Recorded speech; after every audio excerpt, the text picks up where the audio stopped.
Hello, this is your weekly space news roundup for the 29th of August 2021, read by me, Philip Day of Giant-Leap.Space. Bright Ascension complete another funding round. AAC Clyde Space expands their capabilities in the African market, opening a new arm of the business. UK government makes £600,000 available for local growth activity in the space sector. Surely this week's top news, Gravitilab launched a commercial rocket from UK soil in an historic first for our nation. Giant Leap hits 100 subscribers on YouTube. If you're one of the 2/3 of people watching our YouTube videos who aren't subscribed yet, it'd really help the channel and ensure you don't miss a beat if you'd subscribe now. The hashtag Job of the Week this week comes from MapAction at Chilwell on Salisbury Plain. This is a globally significant charity, and this role is one of the most important in the company. Stick around for details.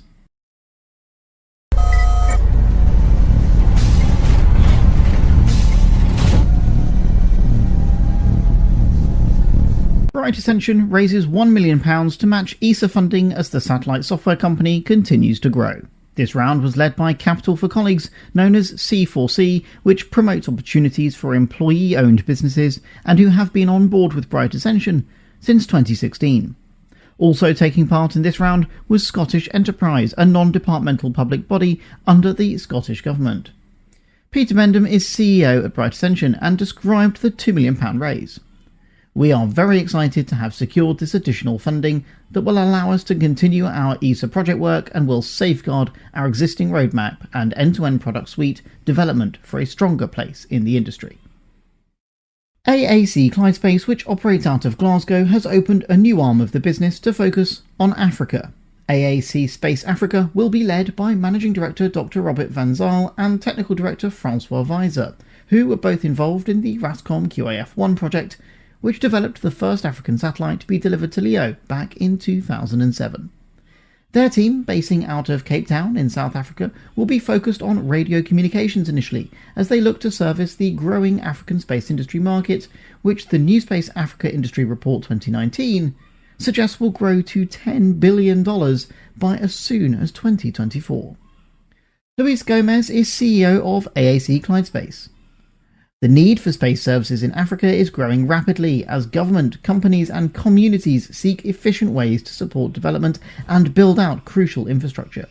We see great potential for small satellites to provide timely, accurate and targeted data for sectors such as weather forecasting, ocean monitoring, agricultural planning and land management. He concluded with, "We look forward to taking an active role in the South African space community and the wider market." UK government release £600,000 for local space growth. You can apply for up to £100,000 of it. On the 25th of August, the head of local growth strategy at the UK Space Agency said, "Our cities, towns and rural areas all have competitive advantages essential to shaping our economy, and the space sector will be a key driver of future growth across the UK. This funding will strengthen innovative companies and agencies in all corners of the country, helping the UK to achieve its ambitions in space and realise its potential on Earth." The announcement is undoubtedly welcome news, although 2 points stand clear for you to consider. Firstly, £600,000 is really no money at all when it comes to driving technology-heavy innovation. When it comes to moving fast, breaking things, learning and winning, it takes a civil service willing to take some risks the industry cannot to drive innovation forward. And secondly, local economic development bodies are encouraged to act as the lead applicants, though education and research organisations are also listed ahead of industry as eligible to apply. This means that the area in which the UK has always been a world leader, university-based research, remains the top priority, where some might argue we should target our weaknesses, which is enabling new space startups to convert their low TRL level ideas into high TRL, technological readiness level prototypes that prove their concept and unlock private funding for market capitalisation. Still, £600,000 for UK space is better than nothing, and hopefully if these grants can be maximised to demonstrate a huge value for money to UK government, the UK Space Agency will be encouraged to double down on their support for small and medium-sized businesses as we move towards 2025 and beyond. The top news, Gravitilab launch a commercial UK rocket from UK soil. Next.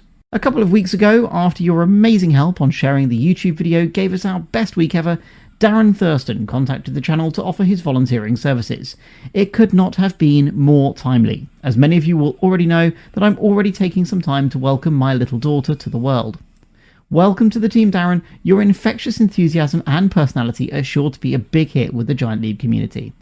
Darren will read all of your comments this week, so please do take the time to welcome him yourself. As always, you're incredibly welcome to join us over on patreon.com/giantleap, where you'll gain access to Discord, me, and more membership perks. Gravitilab Aerospace Services pushed the envelope on UK launch this week. Not hanging around after we recently announced a rebrand from Raptor Aerospace, as sub-giant leapers may know them better, Gravitilab have soared into the news again this week by launching a British rocket from UK soil. At 13:30 BST on the 26th of August 2021, Gravitilab fired a single-stage rocket from Spaceport 1 at Benbecula in the Outer Hebrides, under the blue skies produced by a huge and stable high-pressure system sitting over the north of the UK, which made the launch possible. The flight was a low-altitude test launch, which Rob Adlard, technical director at Gravitilab, described. A little hop for our rocket, and it left the rail really well. He went on to explain that the recovery systems have operated nominally, and the test was a roaring success ahead of further testing slated for the Ada rocket in November this year, where tens of kilometres in altitude are targeted. Just for reference, and not to teach you to suck eggs, but the recognised edge of space, the Kármán line, sits at 100 kilometres exactly, and Rob's team targets space just as soon as they can get their space launch licence cleared by the Civil Aviation Authority, which is expected in 2022. The company can complete hugely useful testing below the licence requiring altitude this year, and the hopes are that testing and the weather continue to be on their perfect streak.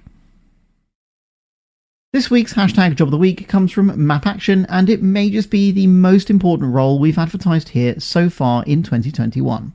The charity is looking for a leader for their geospatial services work, the backbone of their technical operations, to generate high-quality cartography for disaster zones that first responders can use to act safely, quickly and effectively in saving lives. This role is extremely close to my heart, and I strongly encourage those of you in the geospatial EO side of the industry to consider the role, and to check out the MapAction website over on mapaction.org. I've also placed the link to their website in the description. Of course, this role and more from this week are already posted on our Discord server, so head over to patreon.com/giantleap for access to that. That's you all caught up. If you're listening on Apple, Spotify, or anywhere else there's a like button, please smash it now. It's a great way to ensure Giant Leap gets the support we need to continue bringing you the news. On social media, we're using the hashtag Giant Leap, where we usually post several times a day. If you'd like to be a part of it there, come and join us there. Thanks for checking in, and until next time, remember that every giant leap is set up by thousands of small steps. You've been watching a Giant-Leap.Space news roundup.